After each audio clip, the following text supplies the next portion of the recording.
سیرت عباس کی طرف ہم رخ کرتے ہیں، سب سے پہلے خاندانی پس منظر. دیکھیں یہ ایک فطری بات ہے کہ انسان سے پہلے انسان کا خاندان ہوا کرتا ہے اور انسان اپنے خاندان سے پہچانا جاتا ہے. گو کہ استثناءات ہر جگہ ہوتے ہیں، ایکسیپشنز آر آلویز دیئر، لیکن بہرحال انسان کی شخصیت پر اس کے خاندان کی چھاپ ہوتی ہے. اسی لیے مولانا امیر المومنین درود پڑھ دے محمد علیہ محمد اللہ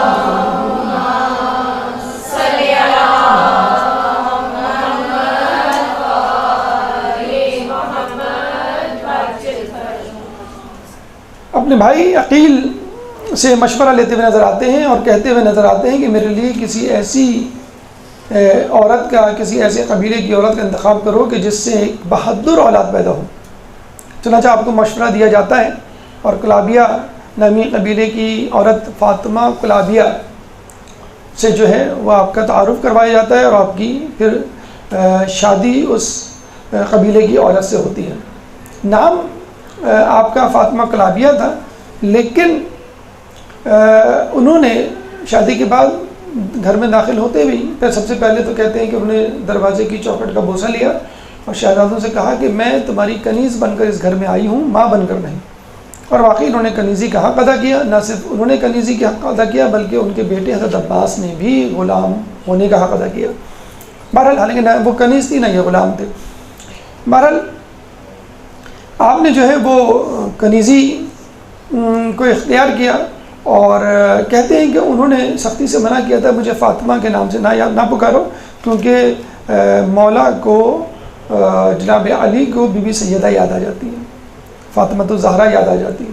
چنانچہ انہوں نے اپنا نام جو ہے اپنے لقب کی بنیاد پر ام البنین یعنی بیٹوں کی ماں، 4 بیٹوں کی ماں جو ہے منتخب کیا. 4 بیٹوں کی ماں تھی جس میں ایک جو ہے وہ عبداللہ، دوسرے جعفر، تیسرے عثمان اور چوتھے جناب عباس. تو 4 بیٹوں کی ماں تھی اور چاروں بیٹے جو ہیں وہ شہید ہوئے، اللہ کے سپرد ہوئے، اسلام کی راہ میں قربانی کے کام آئے.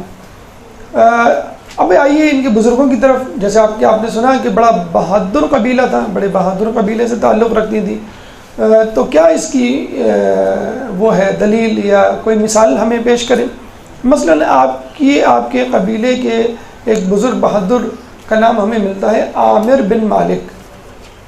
عامر بن مالک کا لقب تھا ملاعب الانسا، اسنا، ملاعب الاسنا یعنی نیزے سے اسنان یا اسنا جو ہے وہ نیزے کو کہتے ہیں. ملاعب کھیلنے والا، کھلاڑی یعنی نیزوں سے کھیلنے والا. عرب ممالک میں جس طرح ہم کہیں کہ تلوار سے کھیلنے والا، نیزوں سے کھیلنے والا، یعنی اس کے لیے کوئی مشکل کام ہی نہیں ہے، تو عام سا مسئلہ ہے. اور آپ نے امین مختار کی فلم میں دیکھا بھی ہوگا کہ مالک اشتر کے بیٹے ابراہیم نے کس طرح نیزے سے کھیلتے ہوئے اس کو کے اپنے دشمن کے سینے میں اتارا. تو ان کا نام تھا ملاعب الاسنا یعنی نیزوں سے کھیلنے والا. اسی طرح آپ کے خاندان کے بزرگ تھے عامر بن طفیل، جن کے بارے میں کہا جاتا ہے اتنے بہادر تھے، اتنے مشہور تھے اپنی بہادری میں کہ قیصر روم کے دربار میں اگر کوئی شخص عرب ممالک سے آتا تو وہ اس سے پوچھتے کہ تمہارا عامر بن طفیل سے کیا تعلق ہے.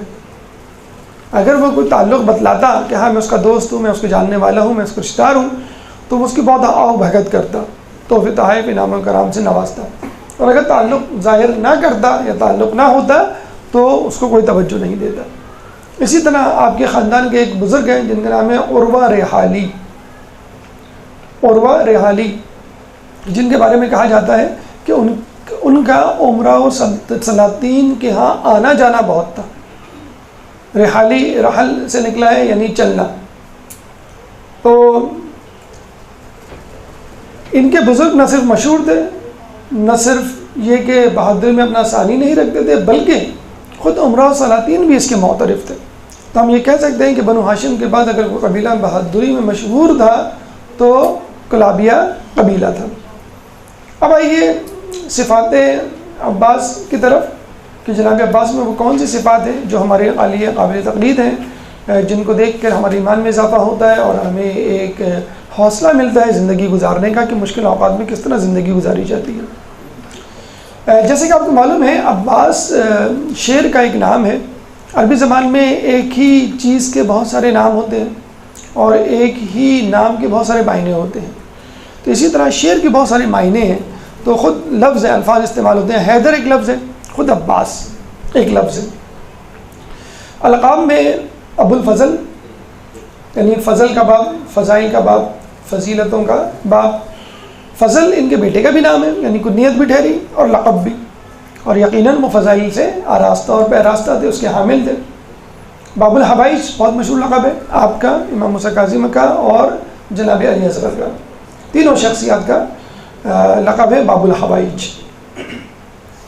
اس کے علاوہ سقا یعنی پانی پلانے والا ایک لقب ہے قمر بنی ہاشم.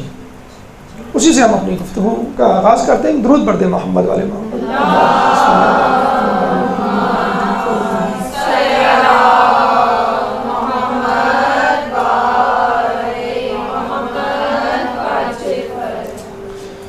دیکھیے عربی زبان میں بلکہ اردو زبان میں بھی چاند کو خوبصورتی کا استعارہ سمجھا جاتا ہے، سمبل آف بیوٹی. اور اس چاند میں بھی فل مون یعنی قمر یا بدر، مکمل چاند کو اور زیادہ خوبصورتی کا استعارہ سمجھا جاتا ہے. اور بدر یا قمر یا چاند کا خوبصورتی سے تعلق عموماً عورتوں سے منسوب کیا جاتا ہے. تو آپ اندازہ لگا لیجئے کہ جب یہی استعارہ کسی مرد کے لیے استعمال ہوگا تو یقیناً وہ مرد جو ہے بہت ہی وجیح اور بہت ہی خوبصورت ہوگا. اچھا، صرف حضرت عباس نہیں، حضرت عباس کے خاندان میں بہت سارے لوگ، بلکہ پورا خاندان بنی ہاشم. کہا یہ جاتا ہے کہ ایک دفعہ بنو امیہ کے کسی شخص نے امام سے پوچھا کہ کیا وجہ ہے کہ بنی ہاشم کے بزرگوں کی، جوانوں کی داڑیاں بڑی گھنی ہوتی اور ہماری خشخشی یعنی پوری داڑھی نہیں ہوتی. امام نے کہا کہ تم لوگ شجر خبیثہ سے تعلق رکھتے ہو جس میں جھاڑیاں ہوتی ہیں.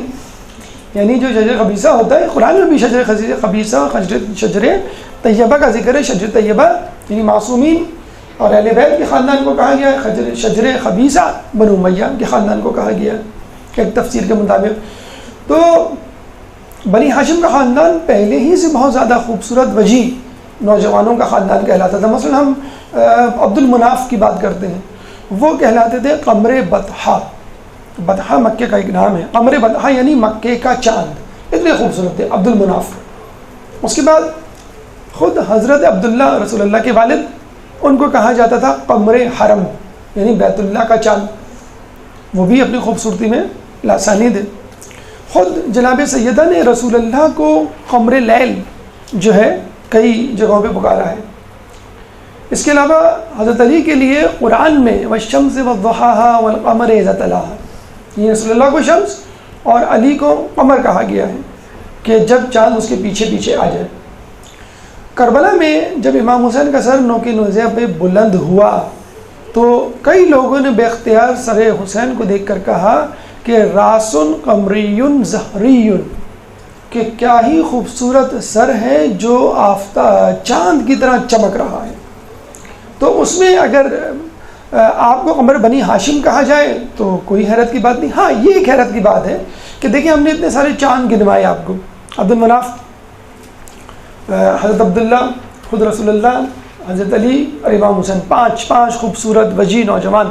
اب اگر آپ کسی کو بتائیں، کوئی آپ سے پوچھے کہ بھئی بنی ہاشم میں خوبصورت لوگوں کے نام یا بنی ہاشم میں کسی خوبصورت آدمی کا نام بتائیں، اب آپ ان کو نام بتانا شروع کرتے ہیں بھائی کہ یہ جو ہے وہ مناف بھی تھے اور عبداللہ بھی تھے، علی بھی تھے اور رسول اللہ بھی تھے. اور تو آپ سننے والا کیا کہے گا؟ بھائی ایک نام بتا دو، ان میں بہترین نام کون سا ہے، یعنی جو بنی ہاشم کا چاند ہو. تو آپ کہیں گے قمر بنی ہاشم. تو یہ ایک بہت بڑی سعادت ہے کہ چاند تو بنی ہاشم میں بہت تھے، لیکن قمر بنی ہاشم کا لقب جو ہے جناب عباس کی جھولی میں آیا. اللہم صلی علی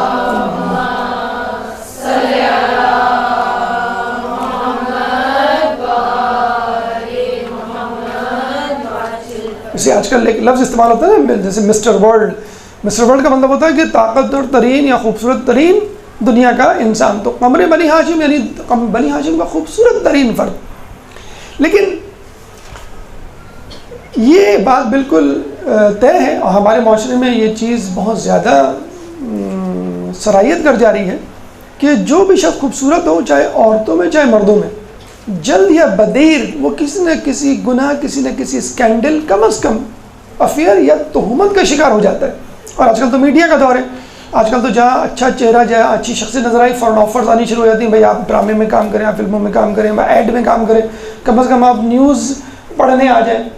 تو ہمارے یہاں تو مطلب اچھے گھرانے کے لوگ یا پڑھے لکھے گھرانے کے لوگ تو بہت دور کی بات ہے، ایک چائے والا ہو جاتا ہے مشہور، کیوں نہیں ہو جاتا، تو اس کی تصویر جو ہے آ جاتی ہے، اور پھر وہ اس کو ڈراموں، فلموں اور ایڈ میں تو پتہ چلتا ہے کہ وہ جو ہے اسکینڈلائز ہو گیا، اور پتہ نہیں کیا کہ پھر اس کے ماں باپ نے باقاعدہ اس کو خط لکھ کے برا بھلا کہا، فون کر کے برا بھلا کہا کہ تم کن چکر میں پڑ گئے، ہم نے کراچی تمہیں کس لیے بھیجا تھا، اور تم کو کیا ہو گیا، تم کیا لڑکیوں کے ساتھ، عورتوں کے ساتھ گھوم پھر رہے ہو، ان کے ساتھ ڈانس کر رہے ہو۔ پھر اس نے جو ہے وہ چیز چھوڑی، اب پتہ نہیں ہے آخری خبریں کیا ہیں، لیکن بہرحال جو ہمیں پتہ چلا تو یہ حقیقت ہے۔ کالج یونیورسٹیز میں پڑھنے والے اس بات کو بہت اچھی طرح جانتے ہیں، لیکن حضرت عباس کی وہ شخصیت ہے کہ جس نے قمری بنی ہاشم کا لقب ارن کرنے کے باوجود، لقب حاصل ہونے کے باوجود کبھی پا استقامت میں لغزش نہیں آنے دی، جو انبیاء کی سنت رہی۔ جیسے یوسف علیہ السلام خوبصورتی میں بے مثل تھے، لیکن پا استقامت میں لغزش نہیں آئی، فائدہ اٹھا سکتے تھے، مطلب فائدہ اٹھا کے زلیخا تو کیا وہ پوری سلطنت میں قابض ہو سکتے تھے، لیکن انہوں نے خدا کی اطاعت کو مد نظر رکھا۔ اسی طرح ہم کہیں گے کہ جناب عباس جو ہے وہ خوبصورت ہونے کے باوجود ناجائز فائدہ تو بہت دور کی بات ہے، وہ باعفت ٹھہرے، باعفت ہی نہ ٹھہرے، باعصمت ٹھہرے۔ یہ عباس کی دوسری صفت، پہلی صفت قمر بنی ہاشم، دوسری صفت باعصمت ہونا۔ دیکھیں باعفت ہونا کا مطلب ہے صنف مخالف سے متعلق گناہوں سے اپنے دامن کو پاک کرنا، یہ ہے باعفت ہونا۔ باعفت ہونا باعصمت ہونے کا جز ہے۔ باعصمت کا مطلب ہے ہر قسم کے گناہوں سے پاک، فقط صنف مخالف سے متعلق گناہ، ہر قسم کے گناہوں سے پاک، عقل کے گناہوں سے پاک، غضب کے گناہوں سے پاک، وہم کے گناہوں سے پاک، شہوت کے گناہوں سے پاک۔ جو چار ہم اجزاء نفس پڑھتے ہیں، عقل، شہوت، غضب اور وہم یا وہم، تو ان تمام گناہوں سے جو پاک ہوگا اس کو ہم کہیں گے باعصمت، معصوم ہونا یا باعصمت ہونا۔ تو باعفت ہونا کا مطلب کیا ہے؟ شہوت سے متعلق گناہوں سے پاک، اور باعصمت ہونا کیا ہے؟ جو چار اجزاء ہیں نفس کے، ان سے پاک ہونا۔ یہاں پہ ایک بہت اہم سوال اٹھتا ہے کہ کیا حضرت عباس معصوم تھے؟ بہت اچھا سوال لوگ پوچھتے ہیں، تو اس کا وہ جواب دلیل بھی دیتے ہیں کہ ہم نے تو پڑھا تھا چارتا معصومین، اور یہ جو آیت تطہیر ہے، انما یرید اللہ لیذھب عنکم الرجس ویطہرکم تطہیرا، اللہم صل علی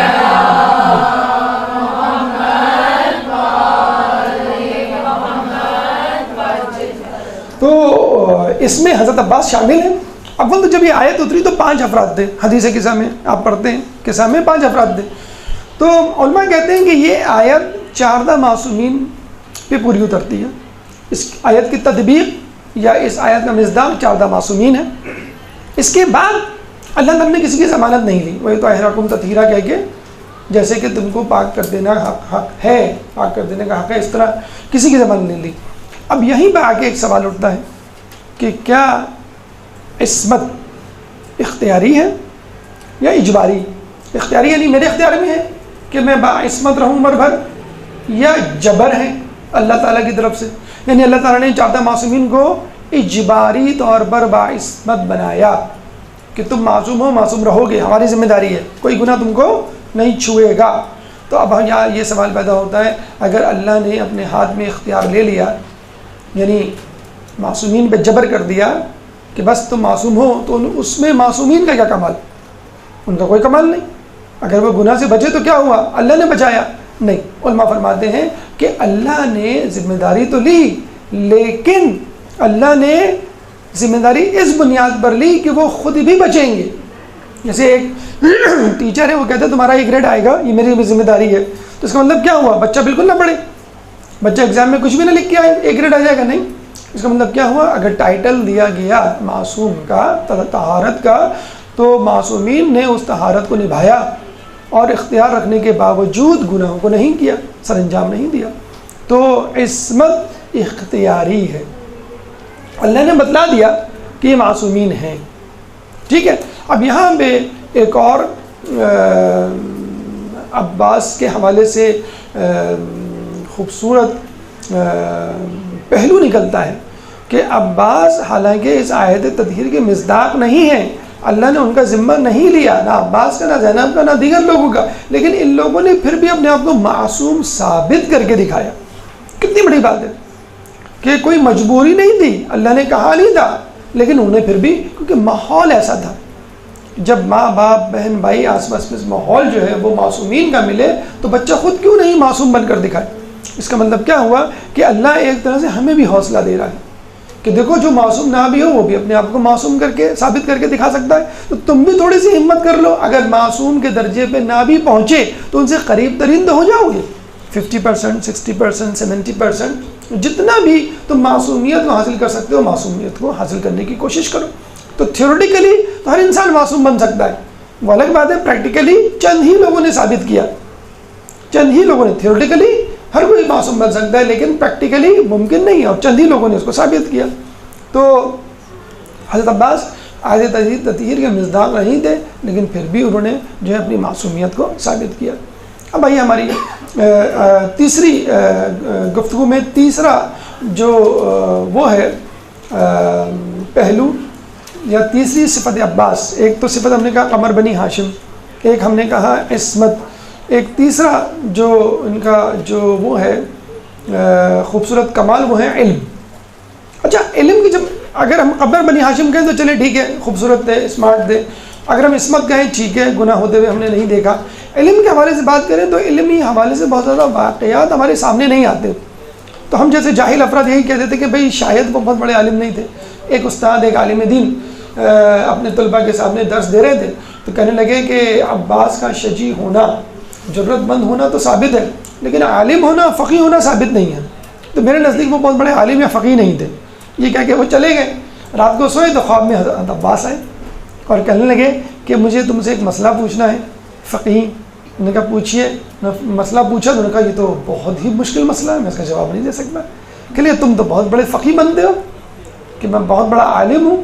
تم جیسے لوگ ان تمام روایتوں کو پڑھ کر عالم بن سکتے ہیں کہ جو روایتیں معتبر اور غیر معتبر راویوں سے تمہارے تک پہنچی، اور میں جس نے حضرت علی کے زانوں پہ بیٹھ کر علم حاصل کیا بغیر کسی راوی کے بیچ میں، تو کیا میں عالم اور فقیہ نہیں؟ تو یہ سن کر جو ہے وہ عالم دین شرمندہ ہو گیا. رسول امیر المومنین کے بارے میں کہا جاتا ہے کہ وہ ایک زانوں پہ بی بی زینب سغریٰ اور ایک زانوں پہ حضرت عباس کو بٹھا کر جو ہے پڑھاتے تھے. ایک دفعہ انہوں نے کہا کہ بیٹا کہو ایک، انہوں نے کہا واحد، ان کا کہو دو، دو کے لیے جو ان کی زبان نہ کھلی. تو علی نے کہا کہ بیٹا دو کیوں نہیں کہتے؟ کہ جس زبان سے میں نے ایک کہہ دیا اس زبان سے میں دو کیسے کہہ سکتا ہوں. یہ تھی معرفت. امام فرماتے ہیں کہ ان العباس ابن علی ذق العلم ذق، کہ بے شک حضرت عباس کو علم اس طرح دیا گیا ہے کہ جیسے ایک پرندہ ایک پرندے کو غذا دیتا ہے. آپ نے دیکھا نا ایک چڑیا اپنے بچے کو چونچ در چونچ، ایک چونچ سے دوسری چونچ تک غذا پہنچتی ہے بغیر کسی راوی، بغیر کسی پیالے. ہم تو چمچے میں پھر بھی پلاتے ہیں، ماں چمچے میں، بوتل میں، پیالے میں، وہ تو چونچ سے چونچ تک جاتا ہے، بیچ میں کوئی واسطہ نہیں ہوتا. تو پولوشن کا، کنٹامینیشن کا کوئی امکان ہی نہیں ہے کہ آپ امیر المومنین کسی سے کہیں اور وہ جو ہے حضرت عباس سے کہیں. کوئی راوی نہیں. جتنے زیادہ راوی ہوں گے علم اتنا ہی مشتبہ ہوگا. کیوں آج مسلمان 73 فرقوں میں بٹے ہوئے؟ علم کے مشتبہ ہونے سے. رسول اللہ کے زمانے میں ایک اسلام تھا، اس کے بعد 2، پھر 4، پھر 73 اسلام آپ کے سامنے آ گئے، کیونکہ راوی بیچ میں آ گئے بہت سارے غیر مصدقہ یا کاذب راوی. تو حضرت عباس کا علم یقیناً اپنی مثال آپ تھا. اب یہ بات الگ ہے کہ موقع نہیں ملا. مثلا ایک طالب علم ہے، وہ 10 کتابوں کو پڑھ کر آتا ہے اور آپ اس سے وائبہ لیتے ہیں، سوال جواب کا سلسلہ ہوتا ہے، اور آپ سے پہلی کتاب پوچھتے ہیں. پہلی کتاب میں وقت پورا ہو جاتا ہے، فرض کر لیجئے ایگزام کا 10 منٹ 15 منٹ جتنے بھی آپ ڈیڈیکیٹ کرتے ہیں. پھر آپ کہتے ہیں کہ بھائی تم نے ایک ہی کتاب پڑھی. وہ بچہ کیا کہے گا؟ سر آپ نے مجھ سے صرف ایک ہی کتاب پوچھی، آپ نے مجھ سے پوچھا ہی کیا؟ اگر پوچھتے تو میں بتلاتا. تو حضرت عباس کو موقع ہی نہیں ملا. ابھی آئے گا تذکرہ، علم کیا بہت ساری باتوں کا موقع نہیں ملا. اگر کسی امام کو، کسی معصوم کو یا کسی بڑی شخصیت کو جو کسی خوبی کا حامل ہو اس خوبی کے مظاہرے کا موقع نہ ملے تو کیا اس کا مطلب یہ ہے کہ وہ خوبی سے آ رہی ہے؟ جی نہیں، خوبی موجود ہے لیکن مظاہرے کا موقع نہیں ملا۔ یہاں پہ ہماری تیسری بات یا تیسری صفت عباس، چوتھی صفت عباس کا ہم تذکرہ کریں گے، اور وہ ہے سقایت، یعنی پانی پلانا۔ پہلی خوبی ابر بنی ہاشم، خوبصورتی، وجاہت۔ دوسری ان کی خوبی عفت، یعنی عفت نہیں، عصمت۔ نمبر 3 علم، ٹھیک ہے، اور نمبر 4 سقایت۔ یہ ایک بہت دلچسپ موضوع ہے، اور غالباً حضرت عباس کے علاوہ کوئی بھی اتنا پانی پلانے والا مشہور نہیں ہوا۔ ساقی کوثر ہے امیر المومنین، لیکن جو نسبت پانی پلانے کی یا سیراب کرنے کی حضرت عباس سے دی جاتی ہے وہ بہت کم لوگوں کو۔ سب سے پہلے تو یہ بات ذہن میں رکھ لیجئے کہ پانی پلانے کو ہم نے بہت انڈر ایسٹیمیٹ کیا ہوا ہے، بہت چھوٹا کام سمجھا ہوا ہے۔ یعنی ہم سے کہا جائے کسی بڑے کام کا تو ہم کر لیں گے، لیکن پانی پلانے کا کہا جائے تو ہم اس کو چھوٹا کام سمجھتے ہیں۔ مثلا کسی کو کہا جائے کہ بھائی سبیل پہ کھڑے ہو جاؤ، نہیں ہمیں سبیل پہ نہیں کھڑا ہونا، کوئی بڑا کام دیا جائے۔ یا کسی کو کہا جائے بھائی مہمانوں کو پانی پلاؤ، تو کوئی چھوٹا کام، یہ تو چھوٹا کام ہے، کوئی بڑا کام دیجیے ان کو۔ تو آپ دیکھیے ابھی اندازہ ہو جائے گا آپ کو پانی پلانا خود کتنا بڑا کام ہے۔ سب سے پہلے اگر پانی پلانے کی اہمیت کو جاننا ہے تو خود پانی کی اہمیت کو جانیے کہ کیا پانی اہم ہے۔ مطلب میں آپ کو ایک چیز دیتا ہوں تو پہلے اگر اس چیز کی اہمیت ہوگی تو اس کا دینا بھی اہم ہوگا۔ یعنی اگر آپ سونا صدقہ کرتے ہیں تو اس کا مطلب ہے سونے کی اہمیت ہے، جبھی تو اس کو صدقہ کرنے کا ثواب ہے بہت زیادہ۔ جتنی زیادہ قیمتی چیز ہوگی اتنا ہی زیادہ اس چیز کو دینے کا ثواب بھی ہوگا اللہ کی راہ میں یا دوسروں کو دینے کے حوالے سے۔ پانی کی کیا اہمیت ہے؟ شاید اس وجہ سے پانی کی کوئی اہمیت لوگ نہیں گردانتے کہ فری آف کاسٹ ہے۔ 2/3 آف دا ورلڈ، 2/3 دنیا کا پانی جو ڈھپا ہوا ہے، ایک بے ذائقہ جو ہے وہ چیز ہے، تو شاید اس وجہ سے، لیکن حقیقت ہے کہ بہت اہمیت ہے۔ مثلا پانی کی اہمیت کو ہم مد نظر رکھ لیتے ہیں۔ کہتے ہیں کہ قیصر روم نے حاکم شام کو ایک شیشی بھیجی اور یہ کہا کہ اس شیشی میں دنیا کی ہر چیز ڈال کے دو۔ اب عطر کے برابر شیشی، عطر کی جو شیشی ہوتی ہے چھوٹی سی شیشی، اب حاکم شام پریشان ہو گیا کہ اس میں کیا چیز ڈالوں۔ اگر آپ کے پاس بہت بڑا ٹرک بھی ہو، NLC کا ٹرک ہو، بہت بڑا کنٹینر بھی ہو، اس میں آپ کتنی چیزیں ڈالیں گے؟ پھر بھی پورے گھر کا سامان نہیں آئے گا، تو شہر اور دنیا تو بہت دور کی بات۔ تو ابن عباس وہاں موجود تھے، تو ابن عباس سے پوچھا کہ بھائی تم بتاؤ اس کا جواب کیا، اس مسئلے کا حل کیا ہوگا؟ اس شیشی میں پوری چیزیں، دنیا کی تمام چیزیں ڈالنی ہیں۔ تو حضرت عباس نے کہا کہ اس میں پانی ڈال دو۔ جب پانی ڈال کے بھیجا تو بڑا خوش ہوا، کہنے لگا بالکل ٹھیک۔ تو لوگوں نے حضرت عباس سے پوچھا بھائی اس کی کیا وجہ ہے؟ کہنے لگا تم نے سورہ انبیاء آیت نمبر 30 نہیں پڑھی؟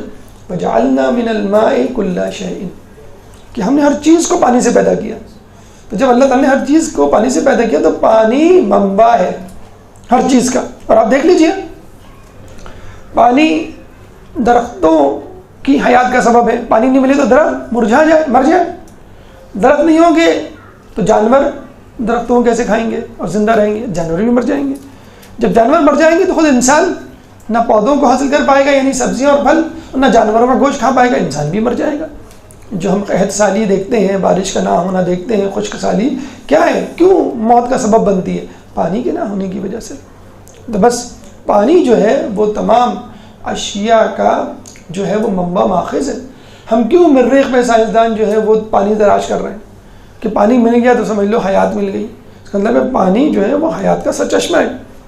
پھر اچھا، لوگوں نے جب یہ سوال سنا جواب، تو حضرت عباس کے اس جواب سے بڑے متاثر ہوئے اور متاثر ہو کے کہنے لگے کہ آپ کے علم اور علی کے علم میں کیا فرق ہے؟ یعنی جنہوں نے علی کا علم دیکھا ہی نہ ہو، علی سے استفادہ ہی نہ کیا ہو، تو وہ علی کے ایک شاگرد کو ہی بہت بڑی چیز سمجھے گا کہ بھئی آپ کے علم کا کیا کہنا، تو کیا علی کا علم آپ ہی کے برابر ہے؟ نعوذ باللہ، خدا نخواستہ۔ ابن عباس نے کہا کہ میرے علم اور علی کے علم میں وہی فرق ہے جو قطرے اور سمندر میں ہوتا ہے۔ میرے علم میں اللہم صلی علی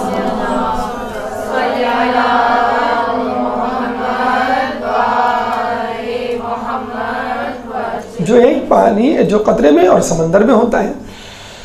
اب آپ اندازہ کر لیجئے کہ لوگ قطرے سے تو استفادہ کر رہے ہیں اور سمندر سے سویزن سمندر سے دشمنی. اگر لوگ سمندر سے استفادہ کر لیتے تو کہاں پہنچ جاتے. قطرے سے استفادہ کرنے پر کیسے روم سے جان چھٹ گئی، ورنہ وہ جان کو آ جاتا کہ تم کیسے مسلمان ہو، تم لوگوں کو اس سوال کا جواب نہیں پتہ. تو یہ تھا ابن عباس کا جواب. اور جب بات چلی پانی کی اور حضرت علی کی، تو کسی نے حضرت علی سے سوال کیا کہ مولا یہ بتلائیے کہ پانی میں کس چیز کا مزہ ہے.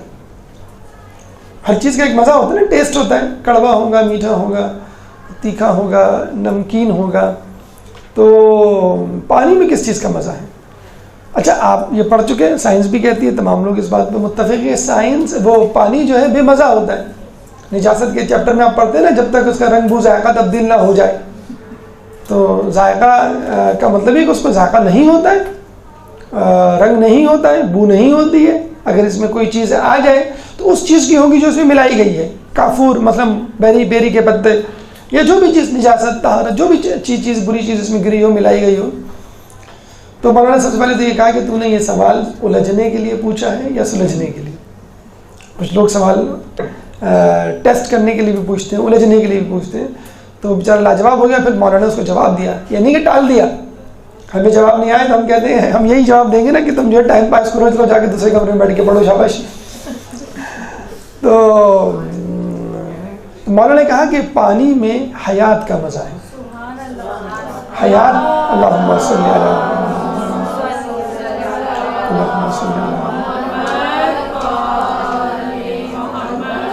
پانی میں حیات کا مزہ ہے، یعنی حیات کا لطف ہے. اور آج سائنس کہتی ہے، تمام دنیا کے لوگ متفق ہیں کہ پانی نہ ہو تو حیات نہ ہو، پانی ہو تو حیات ہوگی.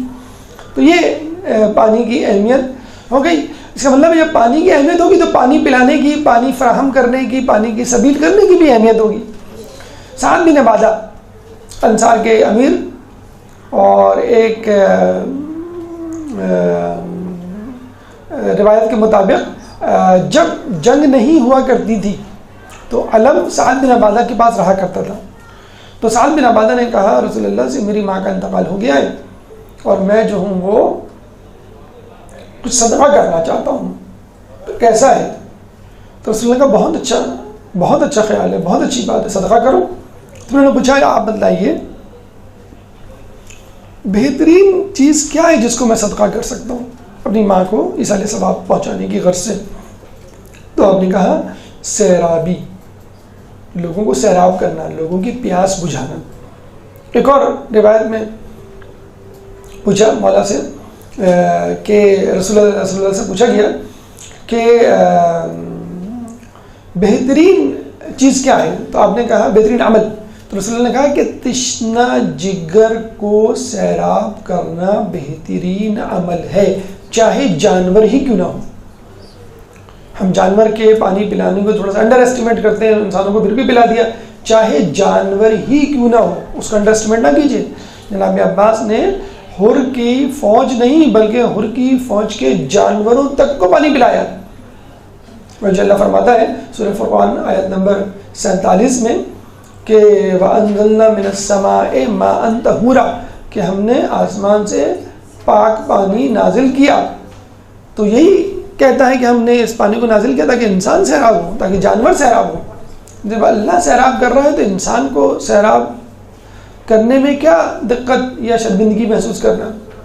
اسی طرح ایک شخص نے پوچھا کہ وہ کون سا عمل ہے جو انسان کو جنت کے قریب کر دیتا ہے؟ تو آپ نے فرمایا تو ایک مشک خرید لے اور اس سے لوگوں کو پانی پلا، اور اس وقت تک پانی پلا جب تک مشک پھٹ نہ جائے. مسلسل پانی پلاؤ، پانی پلانے سے تھکو نہیں، رکو نہیں کہ بس ایک مرتبہ 2 مرتبہ پلا دیا. اور ایک جگہ ایک اور بڑی دلچسپ حدیث کہ اگر پانی میسر ہو تو پانی پلانا کسی غلام کو آزاد کرنے کے برابر ہے، اور اگر پانی میسر نہ ہو اور پھر پانی پلایا جائے تو کسی مردہ کو زندہ کرنے کے برابر ہے. کتنا بڑا جس کہتے ہیں اجر و ثواب ہے. ہمارے یہاں عموماً اس کو چھوٹا سمجھا جاتا ہے. دیکھیں بڑا اچھا، میں ابھی پڑھ رہا تھا ایک میسیج آیا کہ گرمیوں کا موسم شروع ہو گیا ہے، شدت گرمی سے لو لگ سکتی ہے، شدت گرمی سے ڈیہائیڈریشن ہو سکتی ہے، یہ فلاں چیزیں ہو سکتی ہیں، تو آپ احتیاطی تدابیر کریں، خوب پانی پئیں، پانی پی کے گھر سے نکلیں اور لوگوں کو بھی پانی پلائیں. جگہ جگہ اپنے اسٹالس بھی دیکھے ہوں گے کولر وغیرہ کے لگ جاتے ہیں.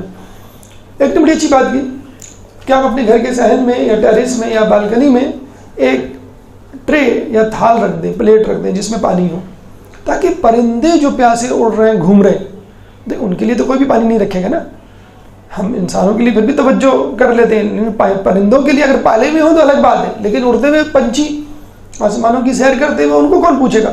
تو تاکہ وہ پرندے جو گرمی سے بےحال ہوں وہ آپ کے ٹیرس، آپ کی چھت، آپ کی بالکنی میں آ کے پانی پی لیں. یہ بھی ثواب ہے، کیونکہ خود حدیث کہہ رہی ہے چاہے جانور ہی کیوں نہ ہو اس کو پانی پلائیں. خود گھر میں بچوں کو اس بات کی ٹریننگ دیں. ضروری نہیں ہے کربلا ہو پھر آپ مشق بھریں، تلوار چلائیں، امام کا ظہور ہو، آپ نیزے سے جو ہے دشمن کے سینے کو جو ہے وہ چیر پھاڑیں. جو کام ابھی آپ کر سکتے ہیں کم از کم اس کو تو انجام دیں.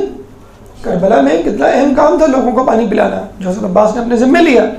اگر آپ کربلا میں نہیں ہیں تو کوئی بات نہیں، فی الحال جن لوگوں کو پانی پلا سکتے ہیں، ضروری نہیں ہے کوئی تڑپے مرے اور مرنے کے قریب ہو پھر آپ اس کو پانی پلائیں. ابو امی کو آپ جب وہ کہیں پانی پلائیں، اور نہ بھی کہیں تو بھی آپ سمجھ جائیں. اگر کوئی شخص مثلا ہم دسترخوان پہ بیٹھتے ہیں تو بچوں کو عادت ڈلوائیں کہ بیٹا پانی کا گلاس بھر کے رکھو. امی کو، ابو کو، بڑی بھائی کو، بڑی بہن کو، چھوٹے بھائی بہن کو کوئی ایسا مذاکرہ نہیں ہے. ہم انتظار کر رہے ہوتے ہیں کہ بھائی، بلکہ دوسروں کے ہم خود پانی مانگ رہے ہوتے ہیں، امی ذرا پانی دے دیں، ابو ذرا پانی دے دیں. نہیں، بچوں کو ٹرین کریں کہ ماں اگر کھانا پکا رہی ہے تو بچے دسترخوان لگائیں، بچے پلیٹیں رکھیں، بچے جو ہے وہ پانی کا گلاس اور اس میں پانی بھر کے رکھیں. جو کام بچے کر سکتے ہیں ان سے ضرور کروائیں. ایک تو خود ٹیم ورک پیدا ہوگا، ایک تو خود یہ بھی معلوم ہوگا کہ ہماری امی جو 2 گھنٹے سے بریانی پکا رہی ہیں یا قورمہ بنا رہی ہیں یا کچن میں گئی ہوئی ہیں، ان کی کیا حالت ہوتی ہوگی کہ ہم فقط ایک جو ہے وہ کیبنٹ سے گلاس نکال کے کولر میں پانی رکھتے ہیں تو اس میں ہمیں دقت اور زحمت محسوس ہوتی ہے. یا کولر بنانے میں یا فریج کی بوتلیں جو خالی ہو جاتی ہیں تو چیخ پکار مچ جاتی ہے کہ تم لوگ فریج کی ساری بوتلیں خالی کر دیتے ہو اور بھر کے نہیں رکھتے ہو، ساری بوتلیں باہر پڑی ہوئی ہیں. تو یہ سب کیا ہے؟ پانی پلانے کے جسے کہتے ہیں کہ ثواب کے بہانے ہیں، چھوٹی چھوٹی چیزیں جو ہم کر سکتے ہیں. ہر گھر میں یہ تو ہے، مطلب کوئی گھر اس سے خالی نہیں ہوگا کہ پانی کی بوتل پی اور خالی چھوڑ دی. کولر خالی ہے تو کسی کو ہوش ہی نہیں ہے، ابا آ کے کولر اٹھا کے پٹک دیں کہ بھائی تم لوگوں کو ذرا سا بھی ہوش نہیں ہے، میں تھکا رہا تو میرے لیے پانی نہیں ہے. تو یہ بچوں کو بتائیں کہ بیٹا دیکھو، اگر تمہیں اہل بیت کے نقش قدم پہ چلنا ہے تو ضروری نہیں ہے کہ کربلا برپا ہو پھر تم کچھ کرو. تم اس وقت بھی بہت کچھ کر سکتے ہو. مثلا اگر پانی موجود ہے تو آپ لوگوں کو پانی پلائیں. چھوٹے بچوں کو دیکھیں، جو جتنا اہلیت رکھتا ہے جس کام کا، اس کو وہ کام دیا جائے. اب ایک چھوٹا بچہ ہے یا بچی ہے، فرض کر لیں 8-9 سال کی، وہ کھانا نہیں پکا سکتی، لیکن یہ پلیٹیں رکھنا، پلیٹیں اٹھانا، دسترخوان رکھنا، دسترخوان اٹھانا، پانی رکھنا، پانی کے گلاس ایک جگہ پہ رکھنا، یہ کام تو ہم کر سکتے ہیں. تو اس کام سے فائدہ اٹھائیے. اور یہ بھی دیکھیں جو حدیث میں ہے نا کہ جنت کے قریب کر دیتا ہے، مشک بھر لو پانی پلاؤ، تو اس کا مطلب یہ نہیں کہ آپ مشک بھریں. بھئی اب وہ مشک کا زمانہ نہیں رہا، آپ کولر بھریں، آپ فریج کی بوتلیں بھریں، آپ جگ بھریں، آپ جو گلاس ہیں اس کو بھریں. مطلب جو چیز موجود ہے بس اس کو آپ کریں. اس کا مطلب کیا ہوا؟ اگر یہ چیزیں نہ ہوتی اور آپ سے کہا جاتا تو آپ انشاءاللہ اس کی بھی کوشش کرتے. جب جو چیز موجود ہے وہ آپ نہیں بھر سکتے تو جو چیز موجود نہیں ہوگی تو پھر آپ اس کو کیسے لائیں گے؟ آسان کام نہیں کر سکتے تو آپ مشکل کام کیسے کریں گے؟ یہ میں ابھی اس کی مثال ابھی آگے آئے گی کہ مولا علی نے جنگ بدر میں پانی کی سبیل کی تھی، کنویں سے پانی لائے تھے. پانی کا کنواں کھودا نہیں تھا کیونکہ کنواں موجود تھا. کہ کنواں موجود ہے تو کھودنے کی کیا ضرورت نہیں. حضرت عباس نے کنواں کھودا تھا کیونکہ کنواں موجود نہیں تھا، پانی موجود ہی نہیں تھا یا قبضہ تھا اس کے اوپر. تو جو چیز موجود ہے کم از کم اس کو کریں تو انشاءاللہ اللہ تعالیٰ آپ کو ان نیکیوں کی بھی توفیق دے گا جو آپ کو بظاہر سامنے نظر نہیں آ رہی. چھوٹی نیکیاں کریں، اللہ تعالیٰ بڑی نیکیاں کرنے کی توفیق دے گا. حدیث میں ہے کہ جب انسان وہ کام کرتا ہے جو اس کو معلوم ہے تو اللہ تعالیٰ اس کو ان چیزوں کا علم دے دیتا ہے جو اس کو نہیں معلوم. کتنی باتیں ہم کو معلوم ہیں، کتنے دروس سن چکے ہیں کتنی نیکیوں کے بارے میں، ان کے فضائل، گناہوں کے اثرات، ان کے نتائج، لیکن ہم کتنی نیکیاں کرتے ہیں، ہم کتنے گناہوں سے بچتے ہیں. تو جو چیز موجود ہے، جس کے لیے ایک جملہ بولا جاتا ہے اویل دا اویلیبلٹی، جو چیز موجود ہے کم از کم اس کو اویل کریں. پھر انشاءاللہ اللہ تعالیٰ جب توفیق دے گا، اور آپ کا جو یہ دعویٰ ہے کہ امام آئیں گے تو میں یہ کروں گا، میں یہ کروں گا، بھائی آپ کم از کم پانی سے شروع کریں. تو یہ پانی کی اہمیت، یہ پانی پلانے کی اہمیت۔ اب آئیے سقائے امتی، یعنی ساقی امت، کتنے ساقی گزرے ہیں یا پانی پلانے والوں کے کیا درجات ہیں، کیا بزرگان دین ہیں جو ہمیں اس طرف دعوت دیتے ہوئے نظر آتے ہیں۔ درود پڑھ دیں محمد والے محمد۔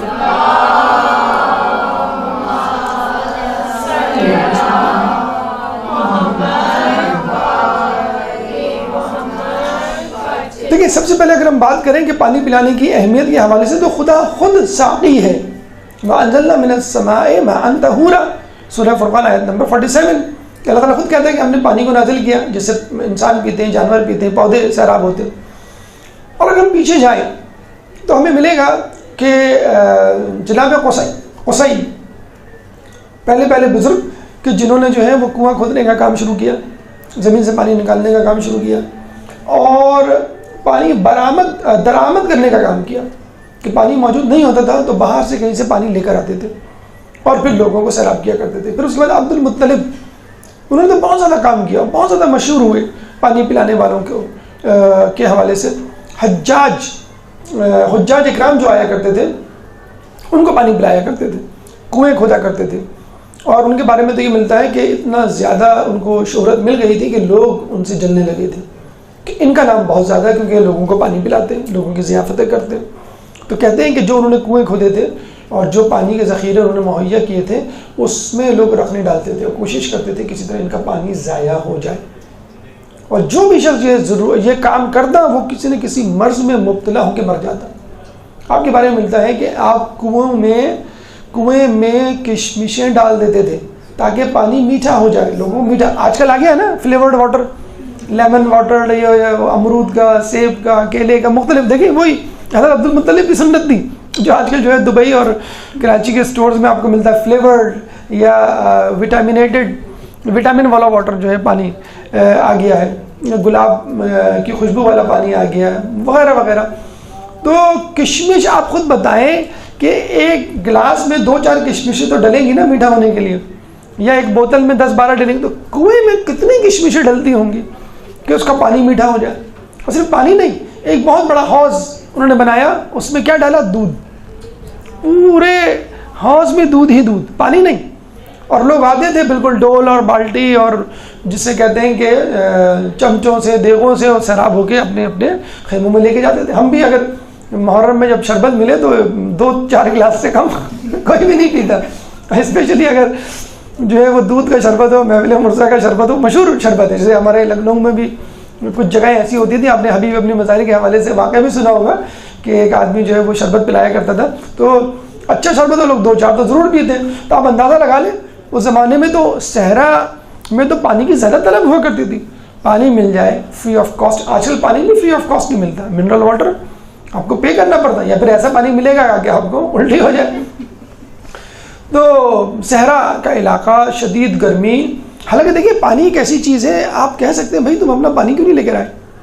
یا ایک بچہ ہے پانی واٹر بوٹل نہ لے کے جائے اپنی، یا لنچ باکس نہ لے کے جائے، مس اس کو کتنا جسے کہتے ہیں کہ سرزنش کرے گی کہ بھائی تمہارا لنچ باکس کہاں ہے، تمہاری پانی کی بوتل کہاں ہے۔ جو ساقی وہاں آیا کرتے تھے، حجاج آیا کرتے تھے، تو ان کو چاہیے تھا کہ وہ اپنا سامان خورد و نوشت پینے کا اور کھانے کا اپنے سامان ساتھ لے کر آئیں، یا اتنا مال لے کر آئیں۔ حج کے لیے کہا گیا ہے کہ اتنا مال ہو کہ آپ حج کر سکیں، اتنا مال لے کر آئیں کہ حج کے اخراجات برداشت کر سکیں، بلکہ اتنے اخراجات ہوں کہ اپنے پیچھے اپنے گھر والوں کو کسی مشکل میں نہ چھوڑیں۔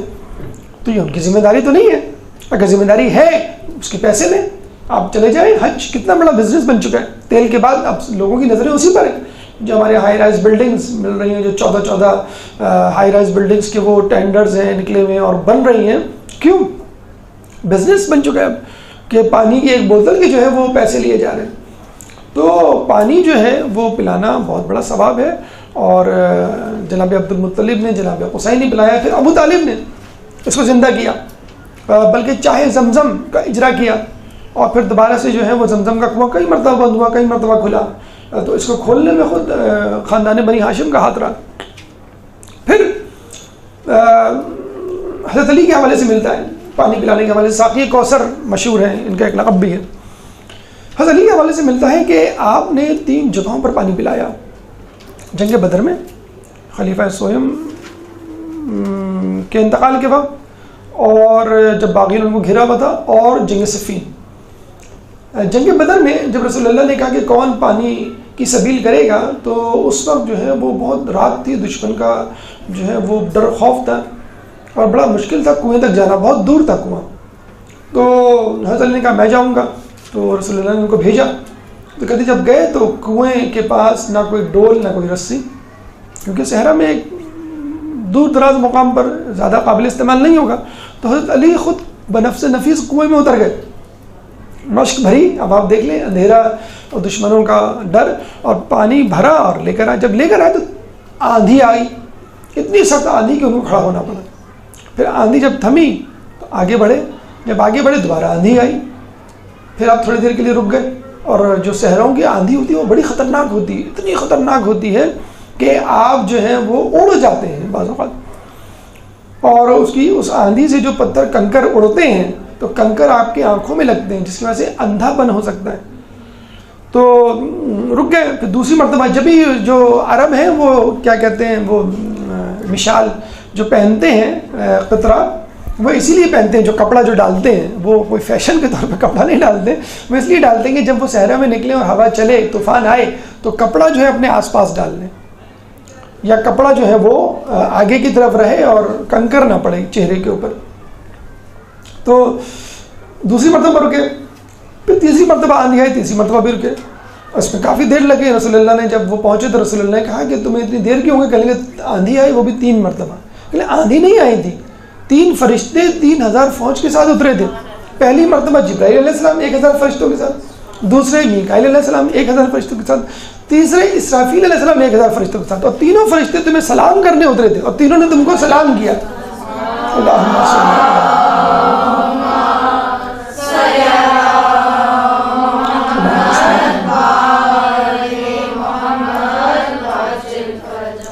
ایک یہ موقع تھا کہ مولا علی نے جو ہے پانی کی سبیل کی۔ دوسری مرتبہ خلیفہ سویم کے دور میں جب باغیوں نے خلیفہ سویم کو گھیر لیا تھا، پانی دانا پانی بند کر دیا تھا، تو آپ نے حسن حسین کو کہا، ان کی ڈیوٹی لگا کہ تم ان کو پانی پہنچاؤ۔ کیسے پانی پہنچاتے تھے؟ اندر تو جا نہیں سکتے تھے، باغیوں کا گھیرا تھا۔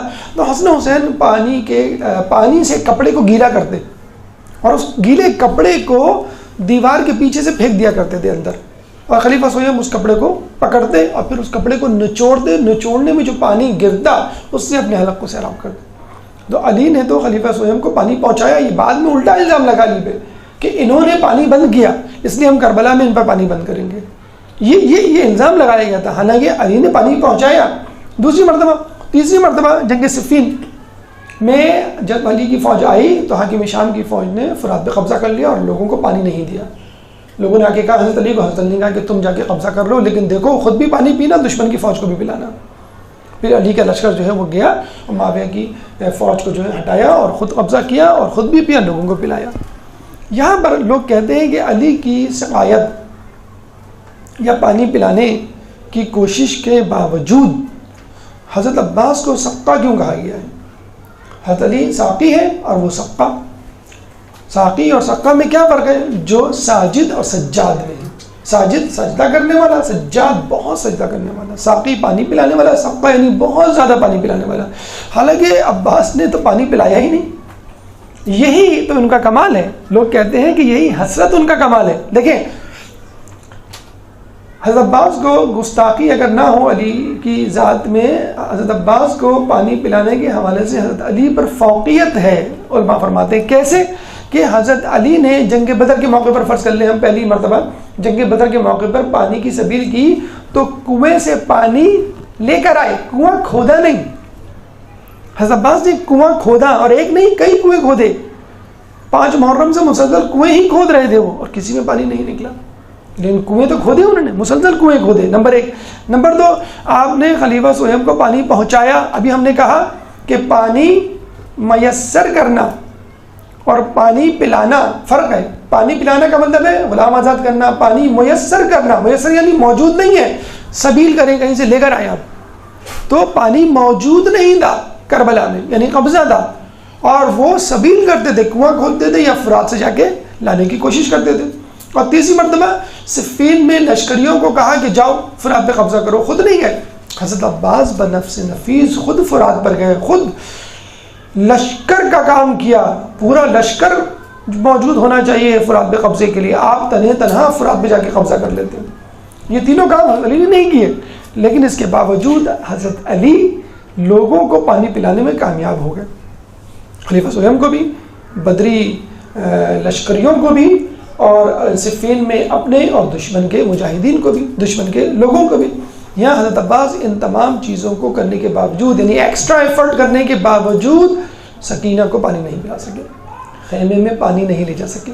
یہ جو حسرت ہے اس کو تاریخ کے الفاظ ڈیفائن نہیں کر سکتے، ڈسکرائب نہیں کر سکتے. یہ وہی شخص محسوس کر سکتا ہے کہ جس کے دل میں ایک نرمی ہو یا حساسیت ہو.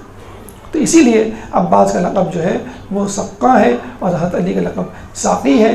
اور یہ سنت جو ہے نہ صرف بنی ہاشم کے بزرگوں نے بھی ادا کی، بلکہ خود اللہ بھی ادا کرتا ہوا نظر آتا ہے. اس کے بعد حضرت عباس کی اور بھی صفات ہیں، مثلا شجاعت ہے، مثلا علم بردار ہونا ہے. اور اس کے بعد ادوار عباس یعنی 3 ائمہ کے دور میں انہوں نے کس طرح زندگی گزاری، اس کا تذکرہ ایک وقفے کے بعد ایک درود پڑھتے محمد والے محمد. حضرت عباس کی سیرت کے حوالے سے گفتگو جاری تھی، اور ہم نے کہا کہ آپ قمر بنی ہاشم تھے، آپ باعصمت تھے، آپ علم والے تھے، اور آپ سقا تھے، یعنی پانی پلانے والے. اس کے بعد ایک صفت، ظاہر سی بات ہے اس صفت کو حضرت عباس سے نہیں جدا کیا جا سکتا، اور وہ ہے شجاعت. تو یہ سن لیجیے پہلے کہ شجاعت اجزائے کردار میں سے ہے. اجزائے کردار کیا ہے؟ 4 اہم اجزاء ہیں. آدمی باحکمت ہو، آدمی شجاع ہو، آدمی باعصمت ہو، اور آدمی عادل ہو. یہ 4 چیزیں ہیں. 4 اہم ترین خصوصیات گردانی گئی ہیں کسی بھی انسان کو کمال معراج پر پہنچانے کے لیے. عاقل ہو یعنی حکیم ہو، عقل مند ہو، شجیع ہو یعنی شجاعت والا ہو، باعصمت ہو، اور عادل ہو.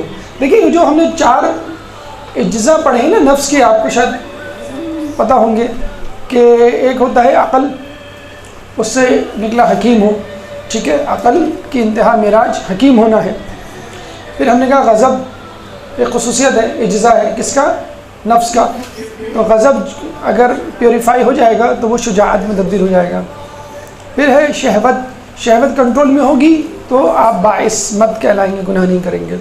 ایک ہوتا ہے وہم، وسوسہ، اگر وہ نہیں ہوگا تو انسان عادل ہوگا. بس یہ 4 خصوصیات ہیں. یہ نفس کی سائنس کے حوالے سے جو لیکچر دیا تھا اس میں تفصیل سے اس کی ڈسکشن ہے. نمبر 1 بات. نمبر 2 بات، شجاعت اور جرت میں فرق ہے. شجاعت انسانی وصف ہے اور جرت حیوانوں کا وصف ہے. اس کے مطلب ہے جو شجاعت ہمیشہ ظاہر ہو اور انسان کے بس میں نہ ہو وہ جو ہے جرت کہلائے گا. تو جرت اور شجاعت میں فرق ہے. جرت جانوروں میں ہوتی ہے، شجاعت انسانوں میں ہوتی ہے. جرت کا مطلب یہ ہے کہ ہر وقت اپنی بہادری کا مظاہرہ کرنا، یہ نہیں دیکھنا کہ میری بہادری کی وجہ سے کسی کو نقصان ہو رہا ہے یا فائدہ، میں کسی کو قتل تو نہیں کر رہا، کسی کو مجروح تو نہیں کر رہا. شیر ہے اس میں شجاعت نہیں ہوتی، اس میں جرت ہوتی ہے. جو بھی سامنے آیا وہ چیز پھاڑ کے کھا لیا، جو بھوک لگی، جس کو چاہا زخمی کر دیا. تو اس کو ہم کہتے ہیں جرت ہونا. اور جانوروں کی صفت ہے. اگر انسان ہر وقت اپنی بہادری کا مظاہرہ کرے، یعنی آپ جو ہے ہر کسی کو ڈانٹیں، جس پہ آپ کا روب ہے اس کو مارے. جیسے اسکولوں کالجوں میں ہم دیکھتے ہیں جو طاقتور ہوتا ہے وہ کمزور کو پیٹ رہا ہوتا ہے. گھر میں بھی مرد حضرات عورتوں پہ غصہ کر رہے ہوتے ہیں، عورتیں جو ہیں وہ بچوں پہ غصہ کر رہی ہوتی ہیں. تو یہ اپنے سے کمتر آدمی کو جو ہے وہ مارنا پیٹنا یا دباؤ میں رکھنا یہ شجاعت نہیں ہے، جرت ہے، جو کہ درندوں کی صفت ہے۔ شجاعت کیا ہے؟ اپنی صفت غیظ کو، صفت غضب کو استعمال کرنا۔ کیسے استعمال کرنا؟ کہ اپنے آپ سے نقصان کو دفع کرنا، اور اگر انسان دوسروں کو بھی نقصان سے دور رکھے تو وہ تو شجاعت کی اعلیٰ مثال ہے۔ نہ صرف اپنے آپ کو بچانا بلکہ لوگوں کو بھی بچانا، یہ ہے اصل شجاعت۔ تو شجاعت اور جرت میں فرق ہے، نمبر 2۔ نمبر 3، جب شجاعت ظاہر ہوتی ہے تو بہادری کہلاتی ہے، اور جب اندر ہوتی ہے تو وہ شجاعت باطنی کہلاتی ہے۔ یعنی یوں کہہ لیجیے شجاعت 2 قسم کی ہے، شجاعت ظاہری، شجاعت باطنی۔ شجاعت ظاہری کا مظاہرہ میدان میں ہوتا ہے، اور شجاعت باطنی کا مظاہرہ دل میں ہوتا ہے۔ یعنی آپ سے کہا جائے کہ جاؤ دشمن کو پچھاڑ دو میدان میں جا کر، تو آپ جس شجاعت کا مظاہرہ کریں گے اس کو ہم کہیں گے شجاعت ظاہری۔ اور جب آپ کہیں گے کہ مجھے دشمن سے لڑنے کی اجازت دیجیے اور آپ کو منع کر دیا جائے، تو اس شجاعت کو جو کنٹرول کریں گے آپ، اس کو ہم کہیں گے شجاعت باطنی، کہ آپ میں صلاحیت تھی لیکن آپ کو اجازت نہیں ملی۔ اسی طرح گناہ کرنے کا اختیار ہو، کوئی چیز آپ چرا سکتے ہیں کسی کو مار سکتے ہیں، لیکن آپ نہیں کرتے، اس کا مطلب آپ نے اپنے نفس کو کنٹرول کیا۔ خود رسول فرماتے ہیں کہ اپنے نفس کو قتل کرنا بہادری ہے۔ جب ایک لشکر جو ہے لڑ کر واپس آیا تو رسول اللہ نے کیا کہا؟ مبارک ہو، تم جہاد اصغر سے جہاد اکبر کی طرف آ رہے ہو، چھوٹے جہاد سے بڑے جہاد کی طرف آ رہے ہو۔ چھوٹا جہاد کیا ہے؟ دشمنوں کو پچھاڑنا، اور بڑا جہاد کیا ہے؟ اپنے نفس کو پچھاڑنا، یہ ہے بڑا جہاد۔ تو اصل جہاد کیا ہے؟ اپنے نفس پہ قابو۔ اس کی مثال مولا علی کی جنگ خندق کی کارکردگی میں نظر آتی ہے کہ جب انہوں نے عمر بن عبدود کو زیر کیا تو شجاعت ظاہری کا مظاہرہ کیا، اور جب سینے پہ چڑھے اور اس نے آپ کے چہرے اقدس پہ تھوکا تو مولانا نے فوراً اس کو چھوڑ دیا۔ یہ تھا شجاعت باطنی، کہ آپ نے اپنے غصے کو کنٹرول کیا۔ اپنے غصے کو، اپنے نفس کو کنٹرول کرنا شجاعت باطنی ہے، اور دشمن کو پچھاڑنا شجاعت ظاہری ہے۔ حضرت عباس کہ جن کی ولادت کا سبب ہی یہی تھا کہ امام حسین کے کام آئے، ام المؤمنین سے شادی کا مقصد ہی یہی تھا کہ ایک بہادر بچہ پیدا ہو، اس بہادر انسان کو جو کربلا کی راہ تکتا رہا عمر بھر، 30 سے زیادہ سال کی بہاریں اس نے دیکھی، اور جب کربلا کے میدان میں آیا لڑنے کے لیے، اپنے جوہر دکھانے کے لیے، تو اس کو روک دیا گیا کہ تمہیں جو ہے وہ لڑنے کی اجازت نہیں۔ کبھی جو کہا جا رہا ہے کہ خیمے لگاؤ، کبھی کہا جا رہا ہے کہ سواریوں کو سوار کرو، کبھی کہا جا رہا ہے کہ لوگوں کو روکو، کبھی فلاں کی مدد کرو، کبھی دشمن سے بات کرو، کبھی پانی کی سبیل کرو، لیکن جب لڑنے کا موقع آتا تو فوراً روک دیا جاتا۔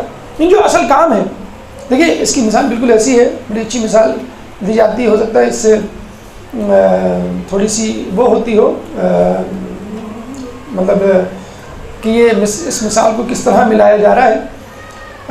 میچ اگر ہو اور میچ وننگ پلیئر آپ کے پاس موجود ہو، جو چھکے چوکے لگا کر سینچری بنا کر اپنی ٹیم کو جتا سکتا ہے، اور اس پہ طرح یہ کہ کھلاڑی بدستور آؤٹ ہو کے آ رہے ہوں 0-0 پہ، اور جو بہترین کھلاڑی ہے، جو سینچری بنانے والا کھلاڑی، جو فل فارم میں ہے، جو انتظار کر رہا ہے اس میچ کا کہ میں کب میچ جتاؤں، اور وہ کہتا ہے اپنے کیپٹن سے مجھے کھیلنے کی اجازت دیں، تو کہتا نہیں تم ابھی نہ کھیلو، بلکہ تم پلیئرز کو پانی پلاؤ۔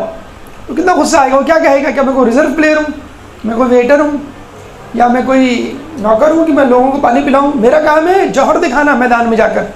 حضرت عباس کہہ سکتے تھے کہ بھئی میرا کام تھوڑی پانی پلانا، پانی پلانے کے لیے آپ کسی کو بھی کہیں، اتنے اصحاب ہیں آپ کے پاس بہادر، میرا اصل کام ہے لڑنا، جس کے لیے مولانا مانگا تھا خدا سے مجھ کو، جس کے لیے میری والدہ سے شادی کی تھی، اور آپ اس موقع پہ کہہ رہے ہیں کہ نہیں تمہیں پانی پلانے کی، تمہیں جو ہے لڑنے کی اجازت نہیں ہے۔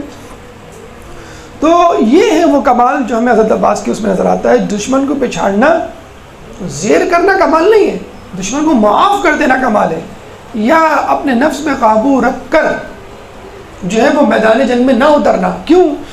اس کی وجہ ہے، اس کی وجہ کیا ہے جب آپ دشمن سے لڑتے ہیں تو آپ کی واہ واہ ہوتی ہے، آپ کی تعریف ہوتی ہے، آپ کو مال غنیمت ملتا ہے. لیکن جب آپ جنگ نہیں کرتے یا لوگوں سے نہیں لڑتے تو آپ کو طعنہ ملتا ہے کہ تم جو ہے اس قابل نہیں ہو، تم بہادر نہیں ہو، تم پر امام کو اعتماد نہیں ہے. طعنے ملتے ہیں نا. اور اتنا کچھ مضبوط قد و قامت کا 1.5 لوگ رکھنے والے شخص کو اگر کہا جائے کہ تم کو جو ہے پانی پلانا ہے فقط، تم کو نہیں لڑنا ہے، تو کتنی بڑی جسے کہتے ہیں کہ انسان کی سبکی ہوتی ہے، شرمندگی ہوتی ہے. لیکن مولا عباس نے اس کو کبھی بھی اپنی سبکی، کبھی اس کو اپنی کمزوری یا خامی نہیں سمجھا، بد اعتمادی کا مظاہرہ نہیں کیا، کبھی شکایت نہیں کی، بلکہ جو امام کہتے گئے آپ اس پہ عمل کرتے چلے گئے. یہ ہے اصل بہادری، یہ ہے اصل شجاعت. ہم کہہ سکتے ہیں کہ حضرت عباس کے اندر شجاعت باطنی تھی کہ جس کو مظاہرے کا موقع نہ مل سکا. اگر موقع ملتا تو ایک عباس کافی ہوتے پوری کربلا کی جنگ کو جتوانے کے لیے.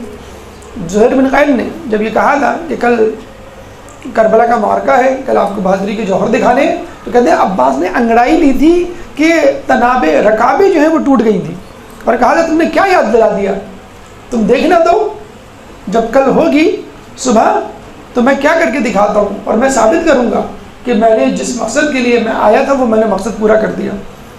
اتنا پرجوش نوجوان، اور خود لوگ بھی اس سے توقع کر رہے ہیں کہ ہاں بھئی آپ جوہر دکھائیں گے، اور پتہ چلا کہ اس کو جو ہے آخر وقت میں عین موقع پر مقابلے سے منع کر دیا جاتا ہے. تو یہ وہ جرت تھی، یہ وہ شجاعت حقیقی تھی، شجاعت باطنی تھی جو حضرت عباس کے شخصیت کا خاصہ تھی، اور مظاہرہ نہ کر سکے لیکن ہم پھر بھی کہتے ہیں کہ آپ بہت بڑے شجیع ہیں. ایک اور صفت حضرت عباس کی وہ ہے علم بردار ہونا، جھنڈا اٹھانا، پرچم اٹھانا، پانی پلانا. جیسے پانی پلانے کی تو بات ہو گئی تو لوگ کہتے ہیں پرچم اٹھانا کون سی ایسی بڑی بات ہے. جی نہیں، پرچم اٹھانا بہت بڑی بات ہے، اس کی اپنی اہمیت ہے. مثلا دیکھیں پرانے زمانے میں اور ابھی بھی پرانے زمانے میں فوج کو متحد رکھنے کے لیے علم کی ضرورت ہوتی تھی. آپ علم دیکھتے تھے اتنا بڑا تو لوگ جو ہے وہ مجتمع ہوتے تھے، آتے تھے اور علم کے گرد جمع ہو جاتے تھے. اگر علم موجود ہوتا تو فوج موجود، اور علم موجود نہ ہو تو فوج موجود نہیں. علم گر جائے تو اس کا مطلب کیا ہوا؟ فوج شکست کھا گئی. اگر علم لہرا رہا ہے تو اس کا مطلب ہے کہ فوج موجود ہے. پھر علم کے مختلف ڈیزائن، کلرز وجود میں آئے. سفید رنگ جو تھا وہ امن و آتشی کا تھا، سرخ جو ہے وہ جنگ و جدل کا تھا، سیاہ جو ہے وہ غم کا تھا، وغیرہ وغیرہ. تو جو فوج ہار جاتی تھی وہ اس کا علم نیچے سرنگوں کر دیا جاتا تھا، اور جو جیت جاتی تھی اس کا پرچم لہراتا تھا. اس کے بعد دشمنوں کا یہ وتیرہ، یہ حکمت عملی ہو گئی کہ سب سے پہلے علم اور علم بردار کو ٹارگٹ کرو. اگر علم گر گیا، اگر علم بردار مر گیا تو بس لوگوں کے، فوج کے حوصلے پست ہو جائیں گے. تو آپ سمجھ سکتے ہیں کہ علم بردار کی کیا اہمیت ہوتی ہوگی، کتنا مضبوط وہ نوجوان ہونا چاہیے کہ جو ایک ہاتھ میں علم کو سنبھالے اور دوسرے ہاتھ میں جس کے تلوار ہو، اور نہ تلوار گرے نہ علم. دونوں کی صورتوں میں اگر تلوار گر گئی تو بھی آپ کا قلعہ ہو جائے گا اور علم گر جائے گا، اور اگر علم گرا تو فوج کے حوصلے جو ہیں وہ پست ہو جائیں گے. یہ جسے کہتے ہیں کہ اہمیت تھی، یہ جو ہے وہ مقصد تھا علم کا اس زمانے میں. علم بردار کی بھی اہمیت، جیسے ہم نے کہا نا کہ اگر پانی کی اہمیت ہے تو پانی پلانے کی بھی اہمیت ہوگی. تو اب اگر علم کی اہمیت کو آپ نے سمجھ لیا تو اس کا مطلب ہے کہ علم بردار کی اہمیت کو بھی سمجھنا ہوگا، بلکہ علم بردار کی کچھ شرائط ہونی چاہیے جس کی بنا پہ ہم کہیں گے بھائی فلاں کو علم دینا چاہیے. میں آپ کو بتاتا ہوں، رسول اللہ کے دور میں ہمیشہ علم حضرت علی کے پاس ہوا کرتا تھا. جنگ احد میں حضرت علی کا سیدھا بازو زخمی ہوا تو علم ذرا جھولنے لگا، تھوڑا نیچے جانے لگا، تو کسی شخص نے علم کو پکڑ کے اپنے ہاتھ میں لینا چاہا. رسول نے سختی سے منع کیا کہ علم کو علی کے بائیں ہاتھ میں دے دو، لیکن علی دنیا میں اور آخرت میں میرا علم بردار رہے گا، کوئی اور علم بردار نہیں ہو سکتا. تمام جنگوں میں علم علی کے پاس رہا. اچھا اگر کسی کے پاس رہا بھی تو یہ بات ذہن میں رکھیں کہ علم دو طرح سے ہوتا ہے، ایک بڑا علم، ایک چھوٹا علم۔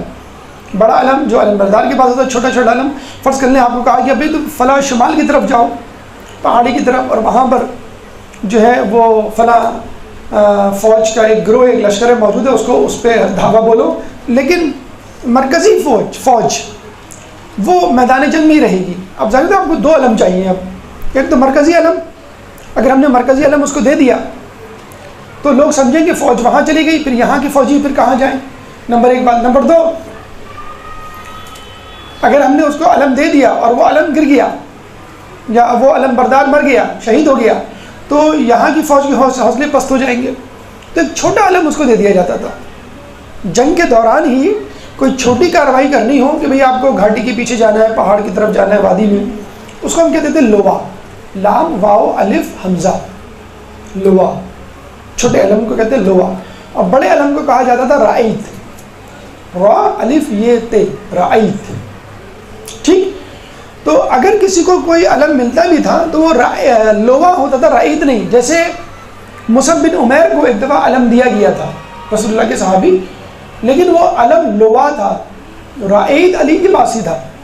مصعب بن عمیر کے بارے میں ملتا ہے کہ ان کا سیدھا بازو قلم ہوا تو انہوں نے علم جو ہے الٹے ہاتھ میں لے لیا، الٹا بازو زخمی ہوا تو انہوں نے سینے پہ لے لیا، جب سینے پہ لیا تو پیچھے سے کسی نے خنجر سے وار کیا، نیزے سے، تو وہ بیچارے شہید ہو گئے۔ تو وہ لوا تھا، رائت نہیں تھا اگر ان کو ملا۔ اسی طرح جنگ موتا میں رسول اللہ نے کہا تھا کہ علم عبداللہ بن جعفر طیار کے پاس رہے گا۔ جب یہ شہید ہو جائیں گے تو علم جو ہے وہ ایک اور صحابی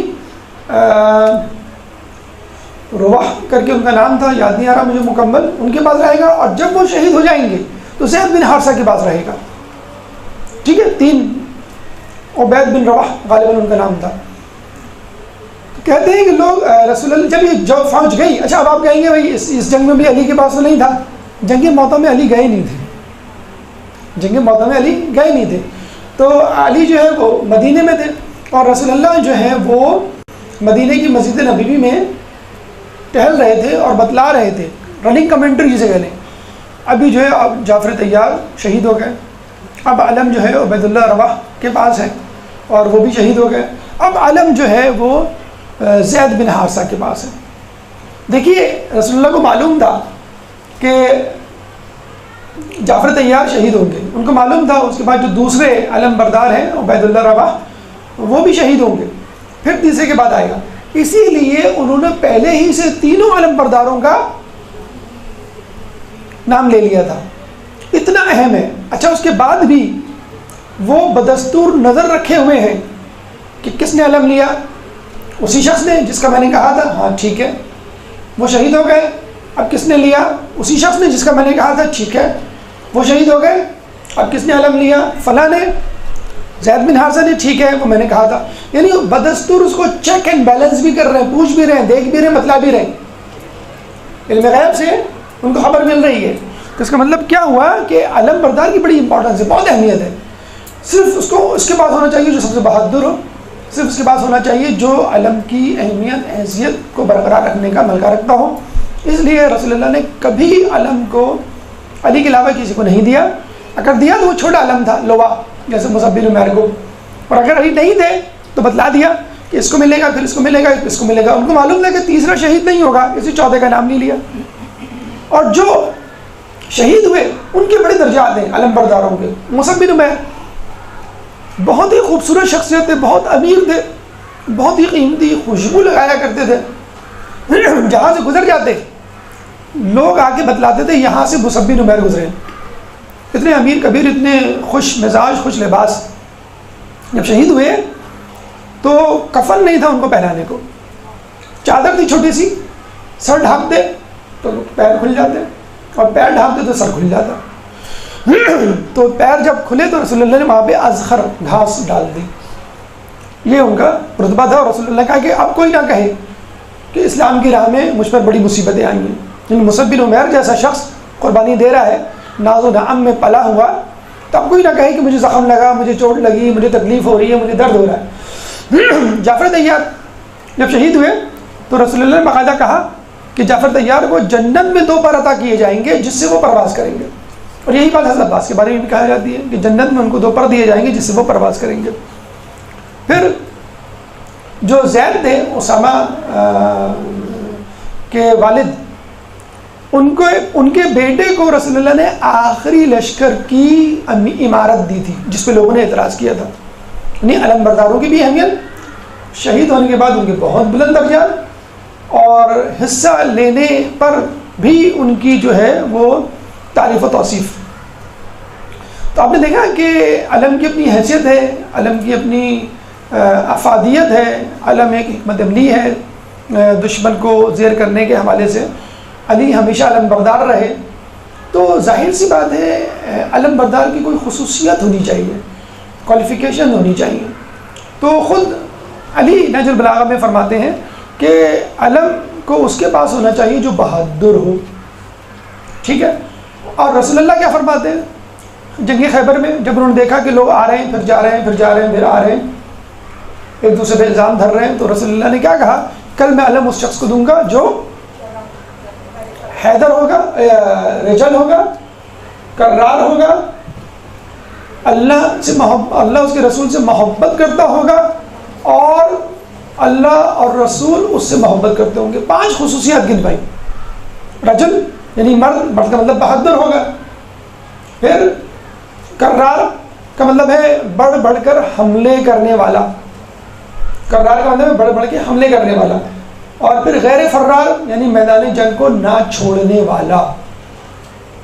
حضرت علی سے لوگوں نے پوچھا کہ آپ اتنے بڑے بہادر ہیں، گھوڑا بڑا مریل سا رکھا ہوا ہے آپ نے. تو حضرت علی نے کہا کہ میں میدان جنگ سے بھاگتا ہی نہیں، تو مجھے تیز گھوڑے کی کیا ضرورت. ایک دفعہ کسی نے پوچھا کہ حضرت علی آپ آگے کی طرف تو زرہ پہنتے ہیں، پیچھے کی طرف زرہ نہیں پہنتے. تو حضرت علی نے کہا کہ میں نے کبھی دشمن کو پیٹھ دکھائی نہیں کہ وہ پیچھے سے حملہ کر سکے، نوبت ہی نہیں آئی. اور اگر کوئی پیچھے سے حملہ کرے بھی تو کرنے دو، یہ مردوں کی اور سپاہیوں کی بہادروں کی شان ہی نہیں ہے کہ وہ پیچھے سے حملہ کرے.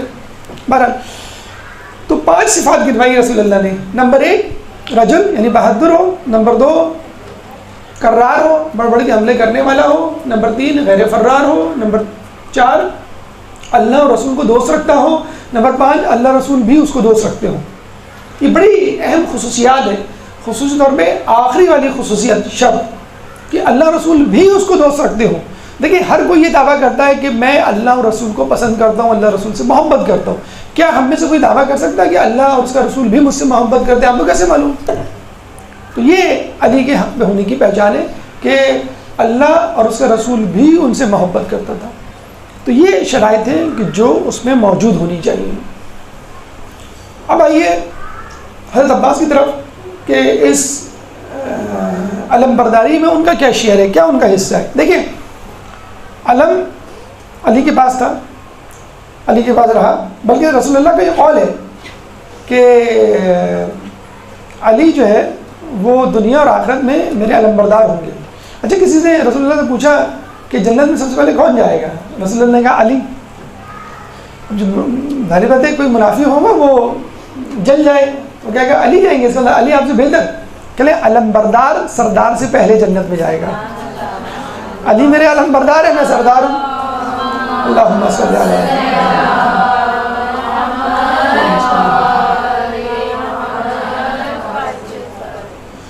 اچھا اب آئیے یہاں پر حضرت عباس کے معاملے میں تو ہمیں یہ ملتا ہے کہ اگر آپ مشاہدہ کریں حضرت امام حسین کی فوج کا، تو لوگ یہ کہتے ہیں، یعنی جنگ اور جنگی اسٹریٹجی پہ نظر رکھنے والے، کہ امام حسین کی پوری فوج میں کوئی سپاہی نہیں تھا، بخدا کوئی سپاہی نہیں تھا، صرف جانثار تھے، بس اپنی جان نثار کے لیے. باقاعدہ ایک ہوتے ہیں ٹرینڈ سولجر جسے کہتے ہیں، ٹرینڈ سولجر، اور جسے کہتے ہیں جو پروفیشنل سولجر جسے کہتے ہیں، جو تمام کوالیفیکیشنز اور ریکوائرمنٹ فقط حضرت عباس کی. حضرت عباس کے علاوہ کوئی باقاعدہ سپاہی نہیں تھا، بس جانثار تھے. تو آپ خود دیکھ لیجئے پوری فوج 73-72 کی فوج میں ایک سپاہی تھا اور اسی کو موقع نہیں دیا گیا، اسی کو منع کر دیا گیا کہ تمہیں جو ہے تلوار نہیں اٹھانی اور تمہیں جو ہے وہ جنگ نہیں کرنی۔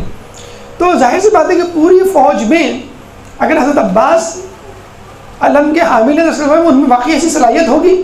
آپ لوگوں نے ویسے بھی جلوس وغیرہ میں علم دیکھے ہوں گے، کتنے بڑے بڑے علم ہوتے ہیں، اس علم کو سنبھالنے کے لیے بھی بڑا ہی جسے کہتے ہیں جسے والا، بڑے جسم والا، بڑے طاقت اور جرت والا آدمی چاہیے کہ وہ علم کو جو ہے گرنا نہ دے، اور بڑی توہین سمجھا جاتا ہے، حقیقت میں توہین بھی ہے۔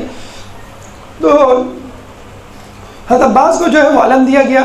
اب بتائیں پورے دن اس علم کو اپنے ہاتھ میں رکھنا، اچھا فقط علم ہی کام نہیں تھا، حضرت عباس کا ہر جگہ کام تھا۔ عباس سواروں کو سواریوں سے نیچے اتارو، عباس خیمے لگاؤ، عباس خیمے اکھاڑ لو، عباس پانی لے کر آؤ، عباس سکینہ کو چپ کراؤ، عباس دشمن سے بات کرو، عباس دوستوں کا استقبال کرو۔ آپ دیکھیں پوری کربلا میں ہر کام عباس ہی تو کر رہے ہیں، جیسے ہم اردو میں محاورہ میں استعمال کرتے ہیں ایک ٹانگ پہ کھڑے ہونا، آدمی کا تھکتا نہیں ہوگا لیکن مسلسل وہی کام کیا جا رہا ہے، ہر کام حضرت عباس کے حوالے۔ تو علم بردار تھے، وہ ایسے علم بردار تھے جنہوں نے اس کا حق ادا کیا۔ آپ کو معلوم ہے جب آخری وقت جب یہ گئے تھے پانی لینے کے لیے تو تلوار لے لی تھی امام حسین نے، ان سے تلوار رکھ دی تھی انہوں نے، تلوار لے کے نہیں گئے تھے، نیزہ لے کے گئے تھے صرف ایک۔ اب بتائیں لڑنے والے سے کسی فوجی سے گن چھین لی جائے، بڑی توہین سمجھی جاتی ہے۔ آپ کسی سے پوچھیں پولیس والے سے یا کسی آرمی کے آدمی سے کہ اس کا اسلحہ کسی نے چھین لیا تو سمجھ لیں بس سب کچھ چھین لیا، کہ تمہاری غفلت کی انتہا ہے کہ تمہارا اسلحہ تم سے چھین لیا، اب تمہارا پاس رہ کیا لڑنے کو؟ تو تلوار لے لی تھی اور صرف نیزہ تھا اور مشکیزہ تھا، مشکیزہ لے کر گئے تھے۔ تو حضرت عباس وہ واحد انسان، وہ آدمی تھے جانثاروں میں کہ جو سولجر سپاہی کے معیار پہ اترتے تھے اور ان کو جو ہے وہ علم بردار بنایا گیا۔ لیکن بہرحال یہ بات کہنا بالکل بجا ہوگا، جس طرح بھی ہم نے کہا کہ علم کا قائم رہنا اور علم کا پھڑپڑانا اس بات کی دلیل ہے کہ فوج جیت گئی، وہ ملک جیت گیا، اور علم کا سرنگوں ہو جانا یا علم کا موجود نہ ہونا اس کا مطلب ہے کہ وہ فوج ہار گئی، وہ گروہ مٹ گیا۔ تو آج بھی عباس کا علم ہر جگہ موجود ہے، یزید کا، بنو امیہ کا علم کہیں نظر نہیں آتا، تو اس کا مطلب کیا ہوا کہ عباس کا لشکر جیت گیا۔ ایک درود پڑھ دیں۔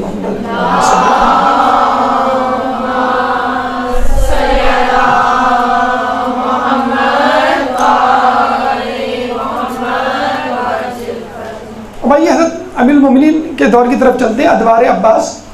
پہلا دور جو حضرت عباس نے گزارا ہے وہ دور تھا جو شروع کے 14 سال انہوں نے حضرت امیر المومنین کی سرپرستی میں گزارے۔ اچھا اتفاق کی بات یہ ہے کہ چاند کی 14 ہی منزلیں ہوتی ہیں، جب وہ ہلال سے بدر بنتا ہے، ہلال ہوتا ہے پھر پورا، تھوڑا سا اور پھر آدھا، پھر پورا۔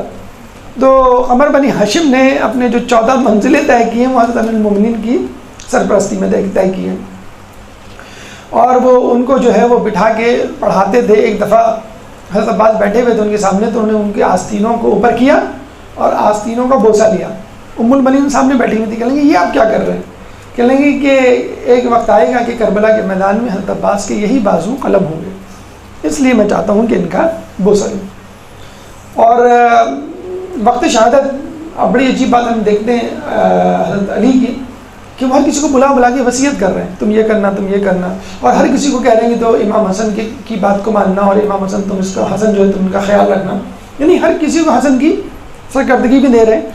تو ام المؤمنین یہ دیکھ رہی تھی اور روتے وہیں کہنے لگی کہ مولا آپ عباس کو کچھ نہیں کہہ رہے اور اس کے ذمے کوئی بات نہیں لگا رہے، کوئی کام۔ تو امام علی نے حضرت عباس کو بلایا، امام حسین کو بلایا، اور حضرت عباس کا ہاتھ امام حسین کے ہاتھ میں رکھ کے کہا کہ میں تم کو حسین کے حوالے کرتا ہوں، یعنی عباس کو بنایا ہی، پیدا ہی، اس دنیا میں بھیجا ہی حسین کے لیے کیا تھا۔ اس کے بعد امام حسن علیہ السلام کا دور آتا ہے کہ ہم دیکھتے ہیں کہ لوگوں نے جو ہے وہ امام حسن سے حکم عدولی کی، اور جب انہوں نے کہا کہ صلح کرو تو صلح سے انکار کیا، بلکہ خود امام حسن علیہ السلام پر بزدلی کے طعنے دیے، لیکن حضرت عباس نے جو ہے وہ اس کو خوشی سے انجام دیا اور امام حسین کی طرح ان کے ساتھ صلح کی۔ اچھا یہ کہا جاتا ہے کہ معصوم کو یا امام کو غسل امام ہی دیتا ہے، اور بہت سارے ہمارے قصے کہانیاں روایتیں موجود ہیں کہ امام کا انتقال ہوا اور نیکسٹ امام وڈ بھی امام موجود نہیں تھا، لیکن باعجاز خداوندی وہ موجود ہوا، جیسے ہمیں ملتا ہے ان کے بارے میں. ابھی آپ نے امام موسیٰ کاظم علیہ السلام کی شہادت پڑھی کہ جو 8ویں امام تھے امام رضا، مدینہ سے باعجاز خداوندی آئے اور ان کو غسل دیا، ان کی تدفین کی. اسی طرح امام حسن عسکری علیہ السلام کے بارے میں ملتا ہے کہ امام زمانہ غائبت میں تھے، غائب تھے لیکن ایک دم سے آ جاتے ہیں اور جو ہے وہ نماز جنازہ ادا کرتے ہیں. کچھ لوگ کہتے ہیں کہ غسل تدفین نہیں، نماز جنازہ کی زیادہ اہمیت ہے. کچھ لوگ کہتے ہیں نہیں، غسل تدفین اور نماز جنازہ تینوں آ جاتی ہیں. بہرحال کسی غیر معصوم کو شامل ہونے کا حق نہیں ہے. بلکہ ایک صحابی بھی تھے، اہل بیت میں سے تھے، خاندان اہل بیت میں سے، تو وہ پانی دے رہے تھے حضرت علی کو رسول اللہ کے غسل کے بعد. رسول نے کہا کہ اپنی آنکھیں بند کر لو ورنہ اللہ تعالیٰ تمہاری بینائی چھین لے گا. کتنا سخت جملہ ہے. صرف پانی دے رہے تھے، وہ شامل نہیں تھے اس میں. لیکن امام حسن علیہ السلام کو جب غسل دے رہے تھے امام حسین علیہ السلام، تو اس غسل میں حضرت عباس شامل تھے. انہوں نے یہ جملہ نہیں کہا کہ اپنی آنکھیں بند کر لو تمہاری آنکھیں کی بینائی زائل ہو جائے گی. اب یا تو مان لیجئے کہ آپ جو ہے وہ معصوم کے غسل میں غیر معصوم شریک ہو سکتا ہے، اس کو مان لیجئے، یا پھر یہ مان لیجئے کہ عباس معصومیت کے درجے پہ تھے کہ ان کو جو ہے وہ منع نہیں کیا گیا. تو واحد غیر معصوم ہیں کہ جن کے بارے میں کہا گیا کہ انہیں معصوم کو غسل دینے میں پوری جو ہے وہ پوری طور پہ جو ہے وہ تعاون کیا. اب یہ امام حسین کی طرف، امام حسین کے حوالے سے ملتا ہے کہ سب سے پہلے جب روانگی آئی تو یہ حضرت عباس تھے جنہوں نے جو ہے خواتین کو جو ہے وہ سواریوں پہ سوار کیا، پھر آگے آگے چلے اور ہمہ وقت ایک ذکر شیر کی طرح، ایک جو ہے محافظ کی طرح آگے پیچھے گھومتے رہے کہ کسی طرح بھی کوئی تکلیف خاندان رسالت کو، خاندان اہل بیت کو، خصوص طور پر خواتین کو نہ ہو. پھر کربلا کے میدان میں جاتے ہیں تو شمر ان کے رشتے کا معمول لگتا تھا. شمر جب آیا ابن زیاد کے پاس سے تو 2 پروانے لے کر آیا. ایک تو جنگ کا پروانہ عمر سعد کے لیے کہ بھائی تم جنگ کر سکتے ہو، تمہیں اجازت ہے، اور دوسرا پروانہ امان نامہ تھا. کس کے لیے؟ حضرت عباس کے لیے، کہ تم چاہو تو ہماری بات مان لو، ابھی وقت ہے، اور ہمارے ساتھ آ جاؤ اور ہم تمہیں جان کی امان دیتے. تو کہتے ہیں کہ وہ بلا رہا تھا اور یہ جا نہیں رہے تھے، لیکن امام حسین نے ان کو کہا کہ تم کم از کم بات تو سن لو وہ کیا کہہ رہا ہے، اور تمہاری مرضی. جب یہ گئے بات سننے تو اس نے یہ بات رکھی تو بہت غصہ ہوئے کہ تو چاہتا ہے کہ ہم ملعون اور ملعونوں کی اولادوں سے صلح کریں، اور ہمارے لیے تو امان نامہ ہو اور امام مظلوم امام حسین کے لیے امان نامہ نہ ہو. میں ایسے امان نامے کو نہیں مانتا. تو امان نامہ لینے سے بالکل انکار کر دیا. پھر شب عاشور آپ نے سنا ہوگا امام حسین نے جو ہے آخری رعایت دی تھی، چراغ گل کر دیا تھا اور یہ کہا تھا کہ جس کو جانا ہو وہ چلا جائے. اچھا یہ بھی ایک نفسیاتی حربہ تھا. اچھا کچھ لوگ کہتے ہیں کہ جب آپ کسی کو جذباتی طور پہ بلیک میل کرنا چاہیں، ہمدردی سمیٹنا چاہیں، ایکسپلائٹ کرنا چاہیں تو اس قسم کے جملے کہہ دیتے ہیں کہ بھئی جو میری مدد کرنا چاہتا ہے رکے ورنہ سب چلے جائیں. لیکن امام نے واضح طور پہ کہا، یہ کتنا بڑا جملہ کہا کہ اندھیرا ہے، تمہارے چہرے مجھ پر آشکار نہیں ہیں، لیکن اس کے باوجود بھی اگر تم سمجھتے ہو کہ تمہیں شرمندگی ہوگی اکیلے جانے میں تو تم اپنے ساتھ ایک بنی ہاشم کے فرد کو اس کی انگلی پکڑ کے اپنے ساتھ لے جاؤ، تاکہ یہ نہ ظاہر ہو کہ تم گئے ہو، یہ ظاہر ہو کہ وہ گیا ہے اور وہ تم کو لے کر گیا ہے. نہیں، بنی ہاشم پر بات آ جائے، تم پر بات نہ آئے. تمہیں یہ بھی آپشن 19 بنی ہاشم کے لوگ تھے، باقی جو ہے وہ جانے سران تھے، تو پورا آپشن دیا تم جا سکتے ہو. تو جب امام نے یہ تقریر ختم کی اور چراغ گل کر دیا، تاکہ سب سے پہلے کون کھڑا ہوا؟ تجدید وفا، تجدید عہد کے لیے حضرت عباس. یہ کیسے ممکن ہے؟ کیا آپ سمجھتے ہیں کہ ہم آپ کے بعد زندہ رہیں گے؟ کیا ہم اس لیے چلے جائیں کہ جو باقی زندگی رہے گی وہ عیش و عشرت سے گزارے؟ ہم کبھی نہیں جائیں گے، ہم آپ کے ساتھ جینے مرنے کا عہد کرتے ہیں. پھر حضرت عباس کی ہمت کو دیکھ کے باقی لوگوں نے، اور یہ حقیقت ہے، جو شخص پہلے کہتا ہے، پہلے دعویٰ کرتا ہے، پہلے تجدید وفا کرتا ہے، اس کی بہت اہمیت ہوتی ہے. تو یہ حضرت عباس نے وعدہ کیا تھا، جس کے بعد باقی لوگوں نے اس کے بعد جو ہے تجدید وفا، تجدید عہد کیا. پھر جب اگلا دن عصر عاشور آئی تو آپ کو معلوم ہے وہ صبح سے اس کوشش میں تھے، اس سے پہلے سے کوشش میں تھے کہ مجھے اجازت دیں مجھے اجازت دیں، لیکن امام نے اجازت نہیں دی، اور ایک ایک کر کے لوگ شہید ہوتے گئے، بار بار آتے، بار بار امام ان کو منع کرتے۔ پھر آخر میں جب آئے اور کہا مجھے جنگ کی اجازت دیجیے، تو امام نے کیا کہا کہ تم تو لشکر کے علم بردار ہو، آپ کو میں نے بتایا کہ اگر علم نہیں رہے گا تو اس کا مطلب شکست ہو گئی آپ کی۔ تو عباس کا وہ جملہ مصائب کے ٹکڑوں میں سنتے ہیں کہ مولا اب وہ لشکر رہا ہی کہاں کہ جس کا میں علم بردار۔ تو امام نے بھی کہا کہ لشکر نہیں تو کیا ہوا، لشکر کا سردار تو موجود ہے۔ لشکر کا سردار کے بارے میں کہا جاتا ہے نا کہ اگر سردار نہ ہو تو لشکر نہیں۔ اس کے باوجود جب انہوں نے ضد کی تو امام نے کیا کہا، اچھا تم ایسا کرو، پہلے سکینہ کے لیے پانی لے کر آؤ۔ تلوار لے لی، مشکیزہ تھما دیا۔ اب کتنا سخت کتنا کڑا امتحان تھا حضرت عباس کے لیے کہ میں جنگ کے لیے کہہ رہا ہوں اور اب تو میرے علاوہ کوئی بچا ہی نہیں ہے کہ جو جنگ کرے، سردار تو نہیں جا سکتا، پہلے سب لوگ جاتے ہیں پھر سردار جاتا ہے۔ تو آپ نے جو ہے کہ کہا کہ مجھے جانے کی اجازت، اس پہ بھی کہا گیا کہ نہیں پہلے پانی لے کر آؤ، یعنی بالکل جسے کہتے ہیں کہ جیسے میں نے مثال دی تھی کہ کسی کو کہا جا رہا ہے کہ تم کہ کوئی کہہ رہا ہے کہ مجھے اجازت دیں، آپ کہیں کہ نہیں لوگوں کو پانی پلاؤ، تو اس کے باوجود بھی وہ گئے پانی لینے کے لیے، پانی پی لیا، اچھا پانی ہاتھوں میں لیا پینے کے لیے، تو کیا کہا کہ نہیں کہ سکینہ پیاسی ہوگی، پہلے وہ پیے گی، لشکری پئیں گے، خیمے میں رہنے والے لوگ پئیں گے، پھر میں پیوں گا۔ تو آپ نے چھوڑ کے مشکیزے میں پانی بھر لیا۔ اب آپ خود دیکھ لیے، ایک ہاتھ میں مشکیزہ ہے اور ایک ہاتھ میں علم ہے، تو دشمن جو ہے چاروں طرف سے بارش کر رہا ہے نیزوں کی اور یہ بچتے چلے جا رہے ہیں۔ دشمن نے کیا کہا کہ اس کے مشکیزے کو نشانہ بناؤ، بس مشکیزہ چھدا، دو ٹکڑے ہوا، پارا پارا ہوا، کہتے ہیں کہ حضرت عباس کا دل بھی پارا پارا ہو گیا اور وہ سر جھکا کے گھوڑے پہ بیٹھ گئے۔ دشمن نے جب یہ موقع دیکھا تو پیچھے سے نیزہ پھینکا اور نیزہ لگتے ہی وہ زمین پہ گرے۔ کہتے ہیں کہ ایک آنکھ میں تیر تھا اور وہ گھوڑے سے گرے ہوئے تھے۔ اس کے باوجود جب امام حسین آئے تو انتہائی ادب کے ساتھ، انتہائی اخلاق کے ساتھ ان کے ساتھ بات کی، اور میں نہیں چاہتا کہ میرے خون سے آپ کا جسم جو ہے آلودہ ہوا۔